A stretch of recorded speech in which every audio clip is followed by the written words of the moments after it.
আরে এই মেয়ে, হ্যাঁ মাম্মি, তাড়াতাড়ি 10 টাকার তেল নিয়ে আয়। জাতামাতা তেল নিয়ে আসবি না, সবজিতে দেওয়ার জন্য নিয়ে আসবি। আর খেলাধুলা করবি না, যদি আসতে লেট হয়েছে তাহলে তোকে অনেক মারবো। ঠিক আছে মাম্মি? আরে ভাইয়া এই নেন, সবজিতে দেওয়ার জন্য 10 টাকার তেল দেন। আচ্ছা বেটা তুই দাঁড়া, দিচ্ছি।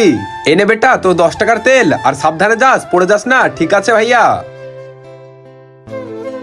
আরে বেটা তুই তো পড়ে গেলি, তোকে লাগেনি তো? আরে না ভাইয়া আমাকে লাগেনি। আরে বেটা তোমার তো সব তেল পড়ে গেছে। আরে হ্যাঁ ভাইয়া আমার সব তেল পড়ে গেছে। আরে ভাইয়া আপনি আর 10 টাকার তেল দিয়ে দেন না। আরে বেটা আমি তো তোমাকে তেল দিয়ে দেবো, কিন্তু তার জন্য টাকা লাগবে, দাও 10 টাকা। আরে ভাইয়া আমার কাছে তো টাকা নেই। নেই তো তাহলে ঘর থেকে নিয়ে আইগা। আরে ভাইয়া আমাকে 10 টাকার তেল দিয়ে দেন না, না হলে আমার মা আমাকে অনেক মারবে। আরে কেন মারবে? যা তোর মার কাছ থেকে 10 টাকা নিয়ে আইগা।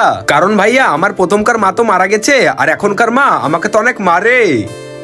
আরে ভাইয়া দিয়ে দেন না 10 টাকার তেল, না হলে আমাকে আজকে খিদে পেটে শুতে হবে। আপনার কাছে হাত জোড় করছি। আরে বেটা হাত জোড় করার দরকার নেই, থাম আমি তোকে তেল এনে দিচ্ছি।